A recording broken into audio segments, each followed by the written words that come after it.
Hello, my dear church boys, and welcome back to yet another episode of St. Robert's Daygame podcast. And in this podcast episode, I'm catching up with Pablito. Pablito is a daygamer in his mid-40s who started daygaming 2 years ago, and he has more daygame lives than good-looking 25-year-old naturals. You can learn so much from this guy. We're catching up about his recent adventures, a recent threesome, talking about long game texting and getting a girl to choose you over guys who throw sick beach parties. If you're not in your 20s anymore, you can learn a lot from Pablito. Pablito is also going to be one of the coaches on the new online group coaching program that I recently started. After coaching many guys in field, I realized that there are some parts of day game that in-field coaching doesn't solve. And I was looking for a way to solve those things in a way that's simpler and also cheaper than in-field coaching. And what I came up with is a 3-month long online group coaching program where you're getting weekly accountability calls because regardless of how good your stacking, storytelling, and everything else is, if you're not going out and taking action regularly, there's no way you can succeed in day game. And also, each week, guys in the group are receiving a video from me explaining a specific topic for that week and what exactly they need to focus on. Because when you're learning day game, there are so many things you have to learn at the same time. But usually there are 1 or 2 things that if you fix those, everything else will fall into place. We launched a test group to see how good guys going through the program would do, and from 4 guys who went through the program, all of them got dates and 2 of them got laid. And since the first group we launched was led by a guy in his late 20s, I thought it's smart to have another guy leading a different group who is in his mid 40s. If you want to learn more about the program, then click on a link in the description called 3 Problems with Infield Day Game Coaching. I recorded this podcast episode while I was in New York City coaching a few guys there. Now I'm in San Francisco exploring the day game scene here. I have published already a vlog about New York City. I'm gonna publish one more, and there's probably also gonna be a vlog talking about how is day game in San Francisco. You can find all of that on my YouTube channel. And now let's get into the conversation with Pablito. Well, hello, Pablito. Nice to have you again on the podcast. A lot has happened in your life. I know you had some crazy stories that we're going to talk about, but we're not going to be just going over crazy stories today because who cares about lay reports? I mean, there's lay reports happening in a group chat all the time, but we have stories with lessons learned. This is our topic of today. So first of all, for guys who maybe have not heard your previous appearances on St. Robert's Day Game podcast, let's just give them one number. How many day game lays do you have right now? 57. 57. And when did you start really day gaming? I start really day gaming in 2020. 2020. That was when we met in a lovely place in Porto in Portugal. We went for a month to a city in Portugal where we day gamed a lot with masks on and all the COVID restrictions. Oh my God. And you learned day game back then, and so that's basically 2 years ago. 2 years ago you started day gaming and you have almost 60 day game lays in 2 lays. That is incredible. So we're going to be talking about 3 stories in this podcast. Can you give us like a list of story 1, story 2, story 3, just like a 1-sentence headline of each story? Sure. So story 1, the threesome, the crazy threesome. Story 2, Lisbon and Barcelona. And story number 3, let's split it Dutch way. Let's split it Dutch way. Oh, I wonder what that is. Yeah. Okay. Well, let's start with a threesome story. And by the way, guys. We talked with Pablito that there are some parts of the story he doesn't really want to disclose for the privacy reasons of the people involved. So let's say some of the details of this story have been changed, but the lessons are still there. It's just you're not getting the full story for privacy reasons, which I am 100% a supporter of, to kind of maybe not go into all details if someone doesn't feel comfortable. So tell us what you are ready to tell us about the story. How did it happen? What happened? Was your first kind of day game threesome, although you've had several threesomes before you started day gaming. So what's the story?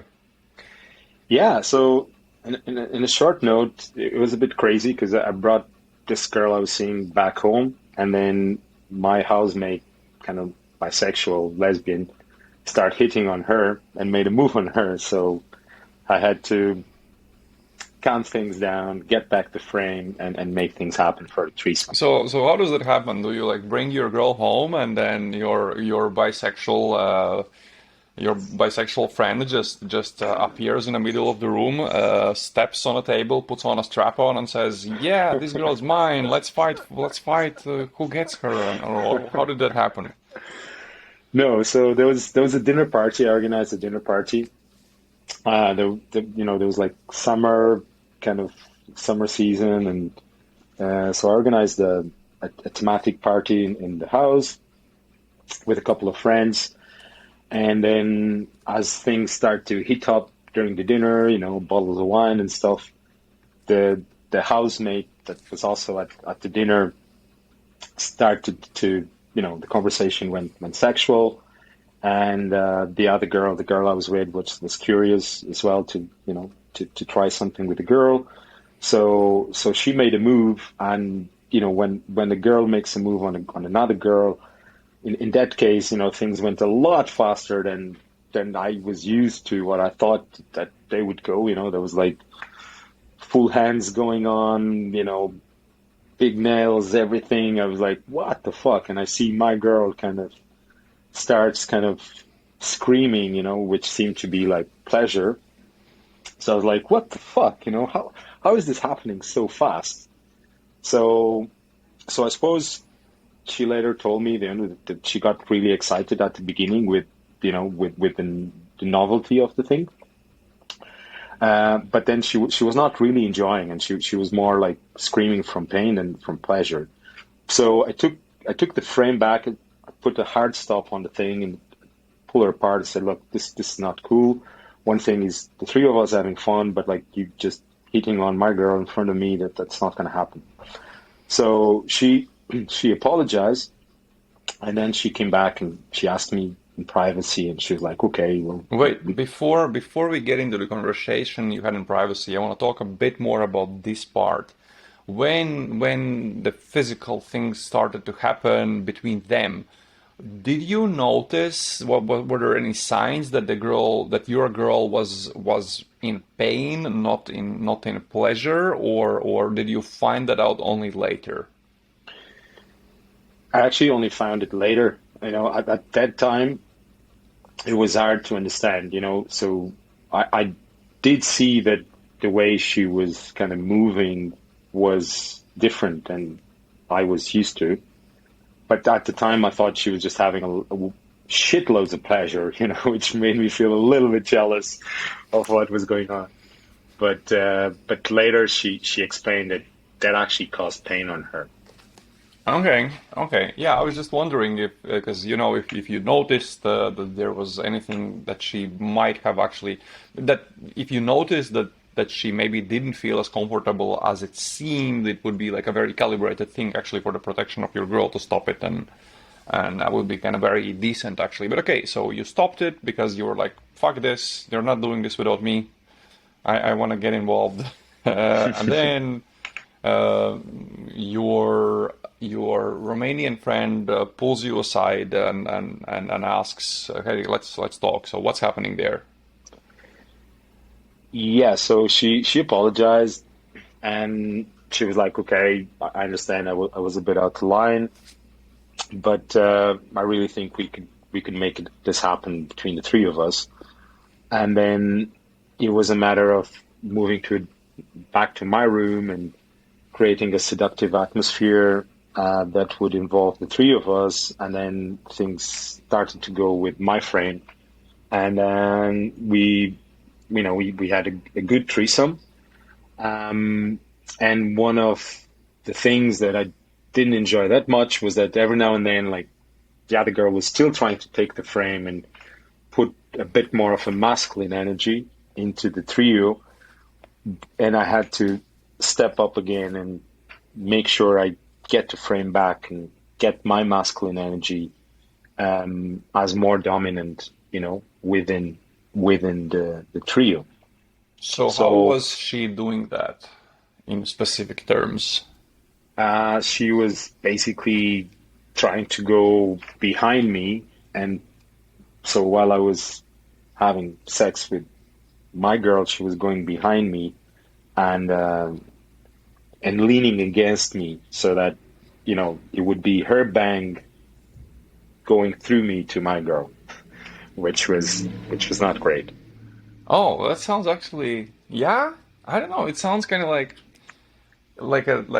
that actually, oh, okay. That's very interesting. That is very interesting. As long as there's no strap on involved. And it depends on how aggressive that was, but it's like, because she gets this experience of pardon my French on my lovely PC podcast, fucking this girl through another man's body. But I guess if she went very aggressive, then yeah, okay, maybe that's a bit too much. But it actually sounds like like interesting.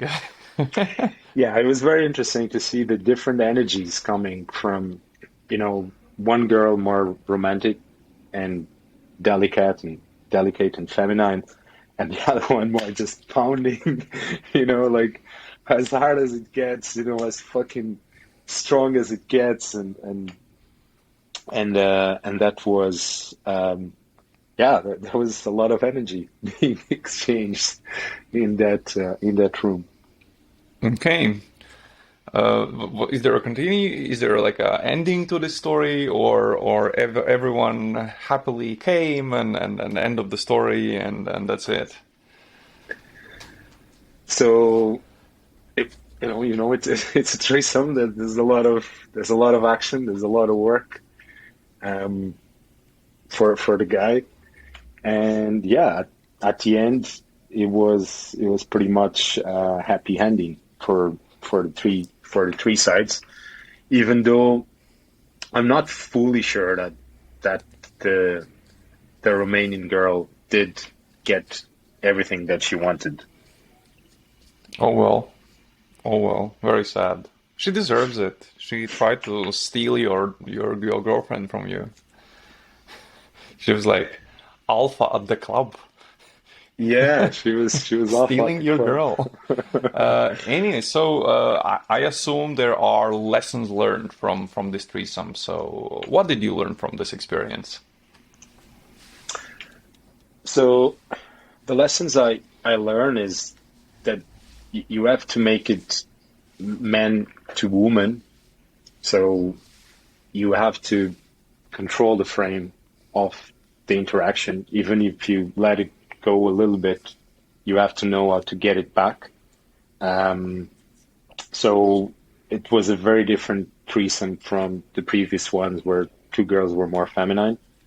And you have the pace, you set the pace, you set the time, and it's about you and girl A and you and girl B. While this one was like with a very feminine presence from her bisexuality, so it required me to use a much stronger frame to make it happen. And also, I learned a threesome becomes a lot easier when you create a seductive atmosphere for the girls, but not too much. You still have to make sure you know, you are setting your frame accordingly, and also learn how to get back the frame when things were derailing a little bit, and then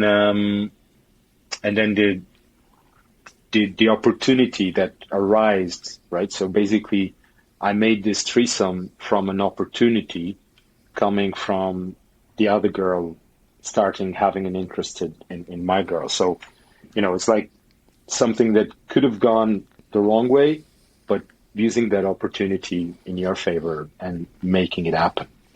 Yeah, imagine all this scenario happening to a different guy, and then he takes his girl home, and then his friend, female friend who's bisexual, just in front of him steals his girl, takes her to her room, and has sex with her without the guy being involved because he didn't know how to take the frame back.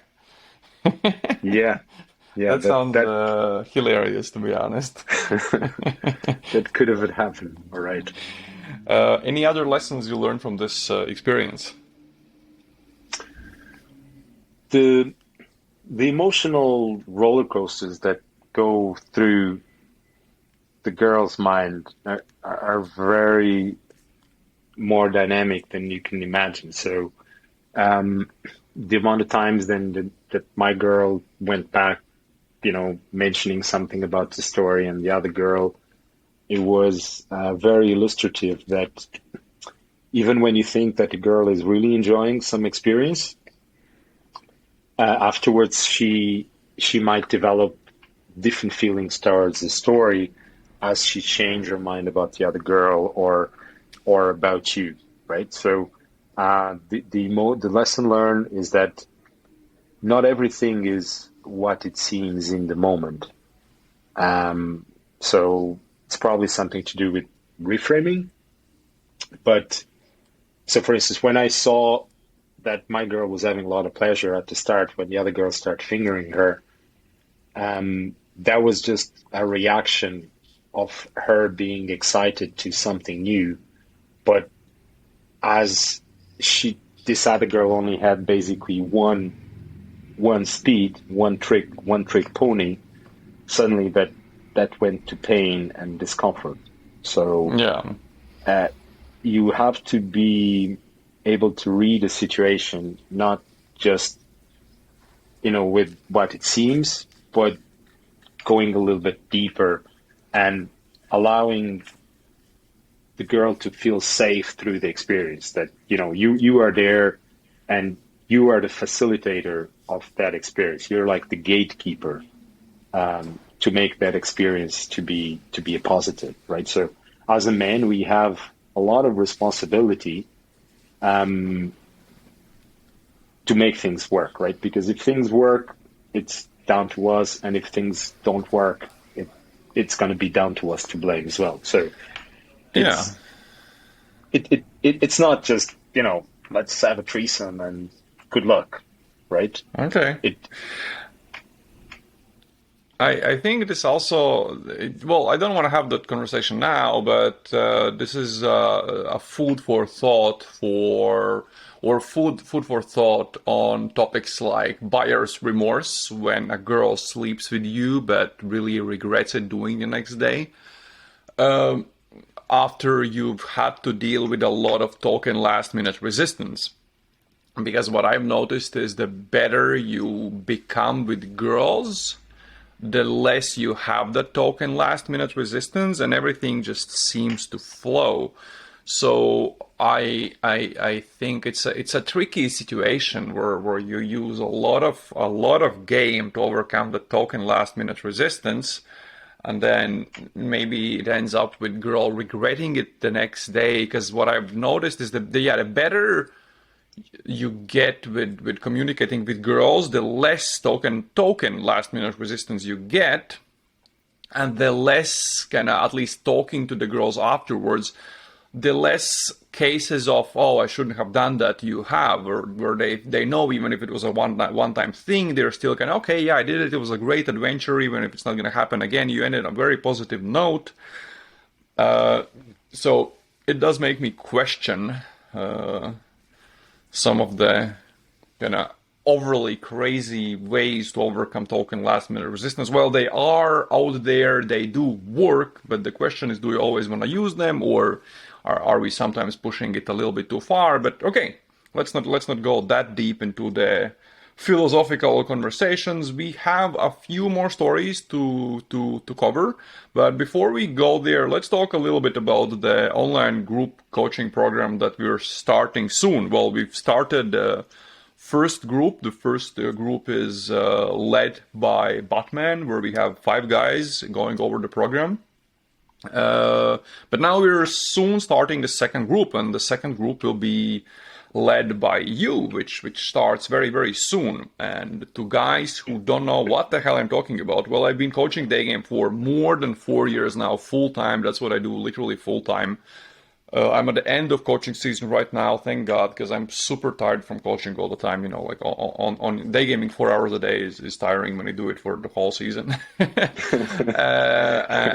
But also I've noticed after these years that there are things that day game infield coaching does not solve.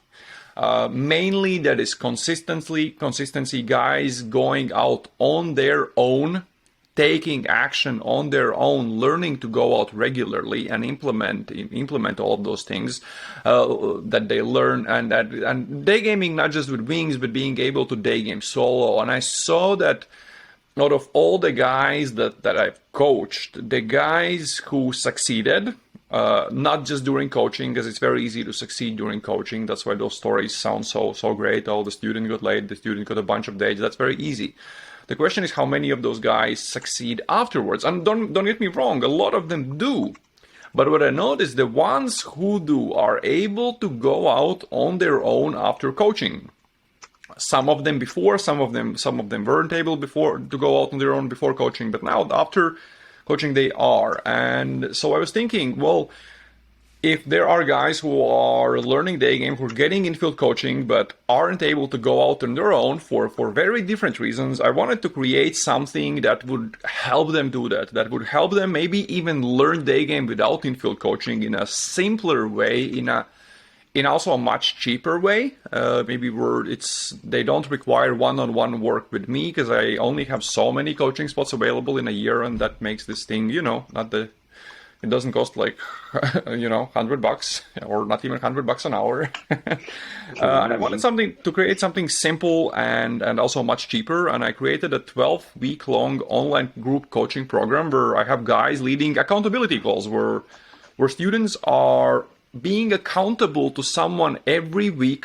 They have also weekly tasks, because there are so many things they can learn, they can focus on while they're learning day game. But usually there are one or two things, like if they fix those first, everything else will improve. So that's what we did. We have accountability calls every week. We have weekly tasks where they get a weekly video from me explaining like what to focus exactly on this week, and they have Q&As with a coach leading those calls and all of that stuff. And what we saw in a test group, that 4 guys who went through the program, all 4 of them, all with very little day game experience, by the way, all 4 of them got dates, 2 of them got laid, and now we did the first full group, 12 weeks, that's happening right now, where guys are also doing very good and already getting dates. And now we're starting the second full group, that you're going to be the guy leading these calls. So anyone who has listened to your podcasts and thinks, oh, this guy in his 40s knows what he's talking about, going out with these young girls and even getting some threesomes once in a while, then if you think that, then well, this is for you. But I wanted to ask you a simple question: why do you want to do these? Why did you decide to join this program as a coach who will be doing these group coaching calls or accountability calls? Very simple. To help others the same way that others helped me, in this case with more accountability, and also because I think the fact that I was shit and I learned, and I made mistakes and I learned with my mistakes, I think I have a lot of valuable lessons I can teach the guys, and mainly because I'm now 45, and I understand a lot of the struggles that can go in a, let's say, older man's mind, right? So let's put the right thoughts into the letters. Yeah, like a guy who's over 40, like they do have different things to worry about, like approaching younger girls and how to deal with that, and is that creepy or not? Those are the things that the questions they are asking, and yes, you do have a lot of input, I believe, about that. And the beautiful thing about these calls, they're simple. That's the structure of the program is such that they're very, very simple, and you don't actually have to, there's like you're not going into deep technical stuff, and they don't have to worry about, oh, but yeah, but I'm not getting it from Saint Robert. No, you don't need that. You're getting the weekly videos from me. So you're doing this to help guys because you have your experience and you are in your mid 40s, and you can help guys in their mid 40s as well. Any other reasons or? Because I also started helping some guys here in the city. I mean, in a more informal way, of course. And I did see transformations and some results. So I do believe I can help others because I think it's one of the best things. You know, when you look from game from outside at the beginning, it's hard to visualize yourself going through those stories. And if you keep doing the work, if you keep doing the reps, if you understand the fundamentals, if you ask for help, if you learn from your mistakes, you're going to be able to progress. And mainly if you learn with other people's mistakes, right? So if I've made some mistakes, I don't think everybody will have to go through the same pain. So I do believe it's going to be valuable for others and also for me because sometimes some of the issues that a student is facing allow me to look back into some of the challenges that I'm facing at a different level and take my lessons as well. So I think it's a win-win. Okay. So now that we covered this, let's move on to the next story. What was it? Lisbon, Barcelona. What was the story there, and what lessons can we learn there? Yeah. So basically, this. So just give you a bit of context. This year, I had a few mini relationships from girls I've met from Daygame and other sources, and I think a lot of guys go through a phase where they did a break on Daygame and then they have to get back on the game, right? And obviously you still feel when you go back to the streets, you still have all these thoughts running through your mind, and you know that okay, I've passed through this before, I have to do it. So this was just to give you a bit of context. It came from after one of those situations. So I was doing Daygame at lunchtime on a Thursday, just had kind of a quick lunch break thing. I was going to get some groceries and I see these two girls waiting to cross the street and I'm like, fuck, I have to approach, when you have to approach, right? So they cross the street, I run back and I, do the London front stop the two girls, great reactions from the start. And get the number of the target, and with the approval of her friend. And then this was on a Thursday. I only managed to get her out on a kind of a Monday night, and she was going back to Barcelona. So this was a girl that she was leaving my city to go to Barcelona. And so I got her out on a date, 2 venues, 1 rooftop, got the keys closed, and not my best seating, didn't get the pool, didn't see the pool properly. And she was like, working early in the morning tomorrow, blah, blah, blah, that kind of thing. We've all been there before. So, but she was very, she was saying, she was going to come back. And I was also mentioning I had friends in Barcelona. So I felt that it was open for us to continue something. And during that date in the second venue, I asked her, what's the thing you like most about a man? Because this girl, compared with the girls I dated before, she was one notch up, right? So I think a lot of guys, when they start the Daygame journey, they go into the 7s and 8s and then get to a point where you get the solid 8s and then you start getting more into 8 or 9, right? So this girl, blonde, curly hair, really hot, from Arabic background, French Arabic, speaks a couple of languages, pretty hot girl. And I was feeling a little bit, she's probably a little bit out of my league. She was not giving me much during the date, but I remember she said, I really like confident men. A lot of guys are very needy. I like confident men. So I did get to kiss close, but didn't get to pool, and then we texted a bit, not much, and I found myself an excuse to go to Barcelona, friends in common, needed a break, and it was looking, 50-50. She was not kind of saying, you can stay in my place or things like that, so got my own Airbnb and tried to play a couple of other things there in Barcelona. I had a couple of different friends. And then she's like, okay, when do you arrive? And then, we did met for a date. We had a date Thursday night.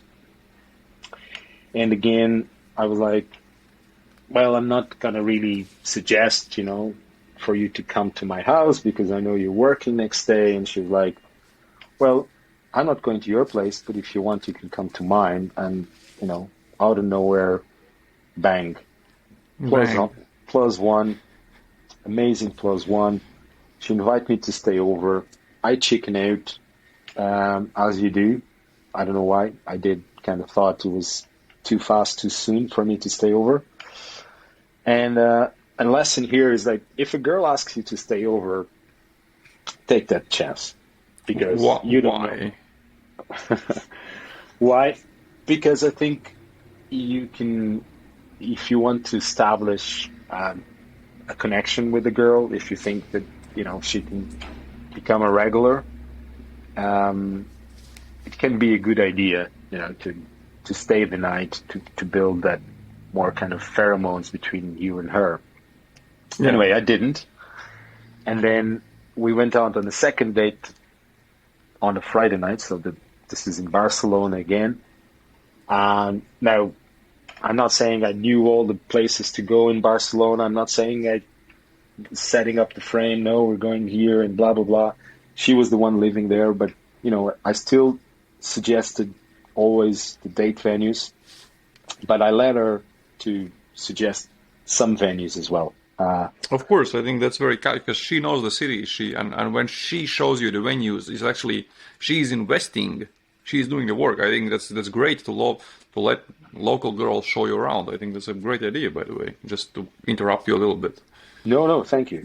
And so the second night, so this is the second date in a row, we have a bit more of a crazy night because then she tells me she's flying to Ibiza in the morning, right? So, and this is why I was saying, if a girl invites you to stay over, take your chances, because I was thinking, yeah, Friday I'm going to stay over, she doesn't have to work, blah, blah. But no, like she was flying to Ibiza, so she was like a bus at 6 a.m. or something. So we had a crazy night. We went to a couple of bars. We went to my place, did what he had to do in my place. Then had to go back to her place for her to pack. And you can imagine, right? So it was fun, but I felt it was kind of interrupted, right? So yeah, anyway, that was the Barcelona story that is not finished yet. So it has a third base. So the third base happened this week in Lisbon. And finally I did get the pool to my place in Lisbon almost a month later after we approached. Let me ask you one thing. First of all, just to clarify, you did not go to Barcelona to meet her. That was a question I asked you before we started recording the podcast, because if that was the case, I would be talking about the story, because that's, some bad move and people shouldn't do that. You went for other reasons, just to clarify, just so guys don't get the wrong impression. How long between meeting her in Lisbon and then meeting her in Barcelona, how much time passed? Between 3 to 4 weeks. So between you met her first and then in Barcelona, 3 to 4 weeks passed, correct? Yes. Okay, so how did you keep it alive over text for 3 to 4 weeks? Pinged every now and then, like I pinged maybe twice a week.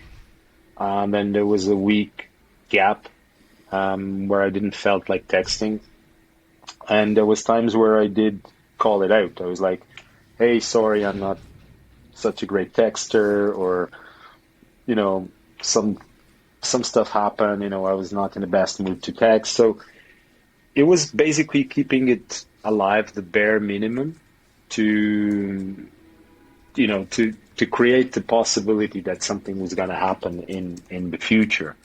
And then I was, suggesting that I was actually not going to Barcelona, um, and just double checking, what she was doing, so that also, even though the reason I was going to Barcelona was not for her, but it was also something that I could make count as part of my visit in Barcelona.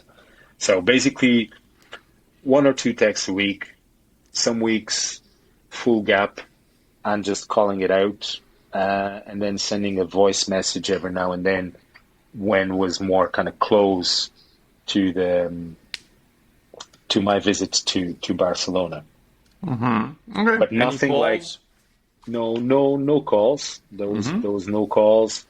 There was some voice messages, all right, but there was no phone calls. Um, yeah, she's not the kind of girl that she's not a great texter anyway. So Those messages were like everyday pings about shit that's happening in your life. Nothing crazy. No spikes. No nothing like that. Correct? Or yeah, there was not like there was no spikes. Yeah, there was no like um, hot picture. No, it was like hot pictures or dick pics or okay. anything Yeah. like that. It was like Okay. ping here and there, nice and Okay. easy.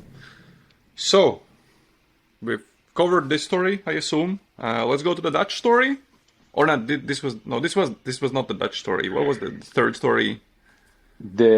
So split it like the Dutch, but yeah, like the the Arabic girl story. Just to wrap things up, um, I think there's a few lessons I learned there as well. If you'd like me to share them, Sure. yeah. So first, like a girl when she's 32, she's at the peak of her game, and you have to understand that sometimes you are gonna lose some conversations, right? Girls have game. They're at the peak of their game. They're going to hot parties in Ibiza. They have DJs and friends kind of offering her tickets, Halloween parties, rooftop parties, X, Y, and Z. For me, it was a big lesson. The reason I wanted to bring the story to the podcast is because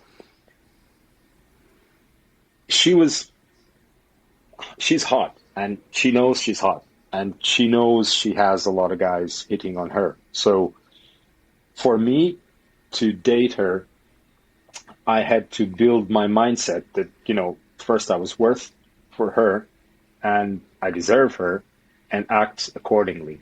So even though a lot of times she would make some challenges that I didn't know how to answer, just the fact that I didn't make a big deal out of them, I was able to get through the loops. And also having the patience to understand that she's a busy girl. And if I just kind of play too cool to school, and if I just keep always 48 hours every time that she's not available, even after we already had a couple of lays, I would have never seen her again here back in my city. And it was actually her that kind of sent me the text, "Hey, what are you doing tonight?" So, and then she came over. But yeah, basically understanding that with some girls, you have to back off and be more patient. But if you're not needy, she will come to you. So just Or not. or not, and that's Or not. and that's absolutely cool as well.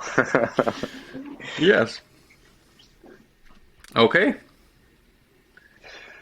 Okay, so third story. Third story with lessons of the third story. So the lessons of the third story. So this again was a Saturday evening, so sunset kind of time. I see a girl standing out by the pier, looking into the sunset, taking a second to think, should I approach? There's a lot of people around her, a lot of people watching the sunset, and then she moves. She moves and she starts walking into my direction. We change, our eyes change. I realize she's all dolled up, nails done, hair done, top, no bra. I'm like, she's dressed up, right, to go out. So she passes through me, 3 second rule, London opener, and usual spiel. And she straight away, yeah, I'm a tourist here on my own, blah blah blah. So this is Saturday evening, and the lesson learned here: don't don't do the eye date if sounds too good to be true, probably is, right? So she was giving me mixed signs. So she was like showing a lot of reciprocation of my story. Um, and I realized that, okay, I can be your private tour guide, right? So I had a couple of scenarios with tourists here where, if you give too much, it's too good to be true. If you give too little, it goes nowhere. So I had to find a sweet spot of creating attraction, but showing that I was not really needy for it, right? So I show her one or two spots, but I always put the situation that, I was going to go and meet my friends, so we could not hang out. But I showed her a few places like for 10, 15 minutes, change contacts. And by the time we change contacts, I feel that she wants me to stay, but I'm leaving, right? We keep changing contact texts that day, and I make a rookie mistake. So I invite her to go to the beach next day, and then she ghosts me, right?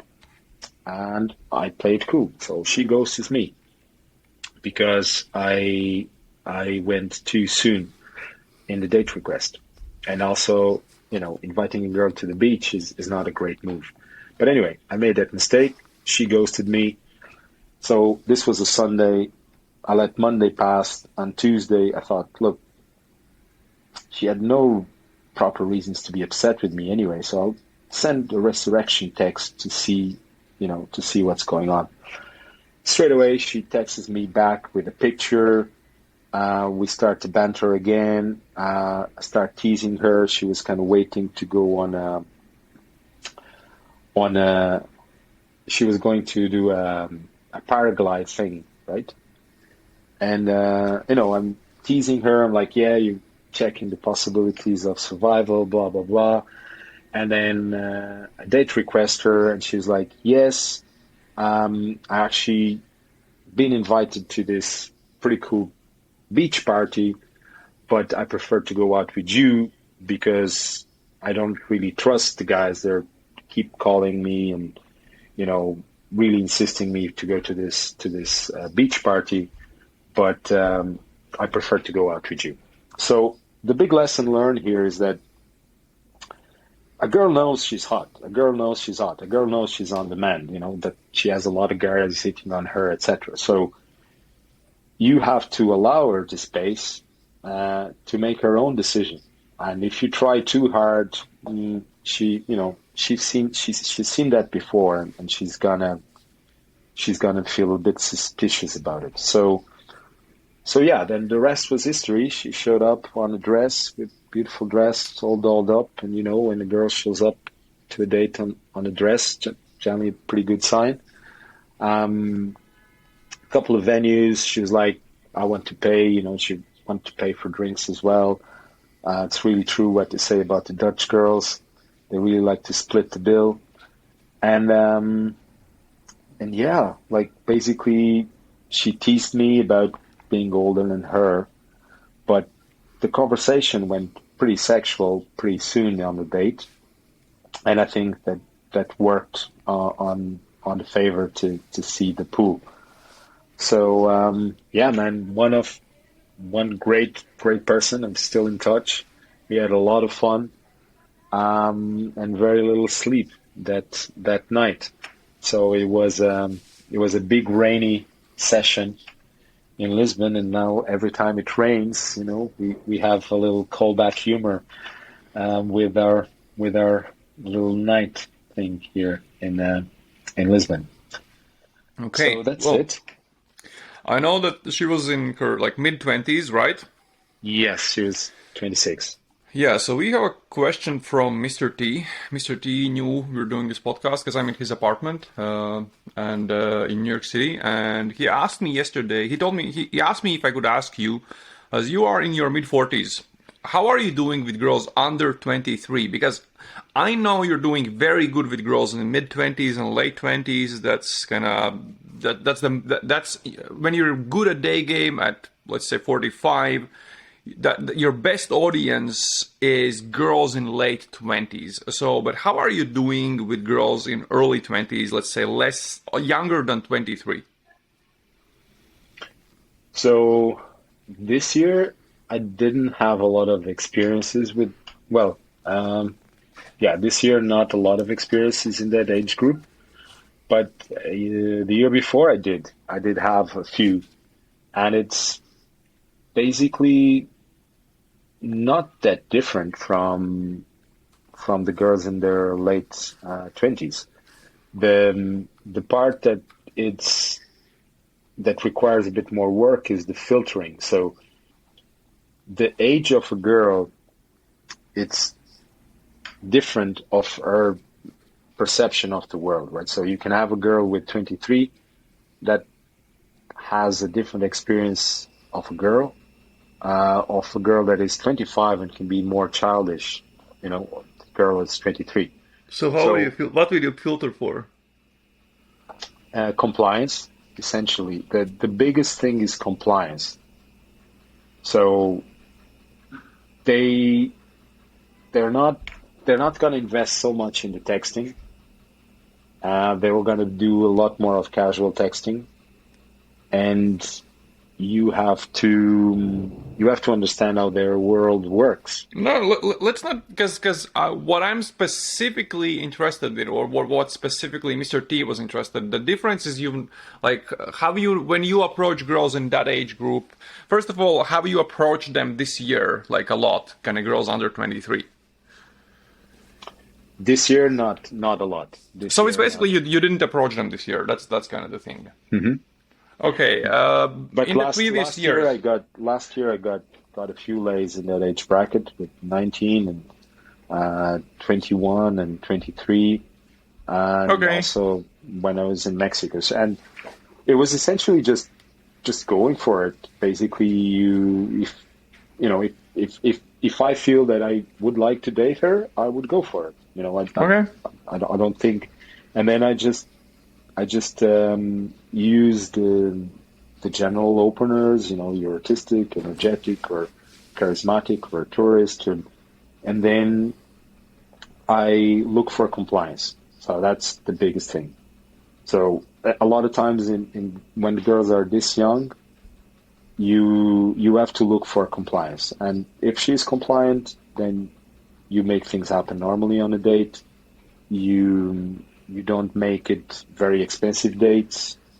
You don't bring a lot of your world experience into the date. You make it more about fun stories, more about her vision of the world. So you let her, you make it more about her rather than you trying to impress her Yeah, because. because there are different ways to do that, and yeah, because Mr. T was specifically interested in like, are you doing okay with them when you approach them or not? Because I remember the story where one of my last days in Porto where you pulled an 18-year-old chick, and she kept screaming in the middle of the night while you were fucking her in the room next to me. She's like, yes, daddy, yes, daddy, yes, daddy. Do you like me calling you daddy? Yes. Well, Yes, that was a funny story. But no, here in the city where I'm at right now, I had a few last year, but this year not so much. okay, So yeah, okay. sorry, Mr. T. Mr. D is gonna cry now. Well, Pablito, thanks for sharing your stories. Thanks for sharing your experiences, guys. If you liked the wide vibe of Pablito, then Pablito will be leading the group accountability calls in the group coaching program that we're starting pretty soon. I'm not gonna go into details about the program here, but I will link to a video telling why I created a program, how it works, and why I think it's a great idea for guys who are starting to learn Daygame or who have been learning it for a while and haven't managed to get the results they wanted yet. So links to that are in the description. If you are interested in joining the program, joining the group that Pablito will be leading, then you can sign up in the link in the description of the video of the program description. That was complicated. Anyways, thank you for doing this. You're welcome, man. See you in the Thanks next for having podcast, me. or see you when I'm back in Europe. Yeah, who knows? Some things are changing. Maybe I'll be able to surprise you sometime soon In Argentina. in some cool country. Okay. Let's see. If there are any other questions you want to ask Pablito, he is in our Daygame Church group chat where we have around 400 guys from literally all over the world. So you can join the chat by clicking the link in the description and ask him any questions you have. To find out more about the online group coaching program and the new group that Pablito will be leading, you can click on the link in the description called 3 Problems with Infield Daygame Coaching. And if you're fairly new to Daygame, but you're starting to get numbers and you're thinking how to improve your texting, how to improve your dating, how to make sure you are not fucking up your dates after all the hard work you've done in Daygame, then head over to daygamecourses.com where I have several free texting and dating courses available. If you like this podcast episode and you don't want to miss the next ones I'm put out, then, well, you can simply subscribe to my YouTube channel or follow this podcast on Apple Podcasts or Spotify. And if you want to support this podcast, the best way to do it is simply to leave a 5-star review on Apple Podcasts or on Spotify. That's it for this time. See you guys in the next podcast episode. Ciao.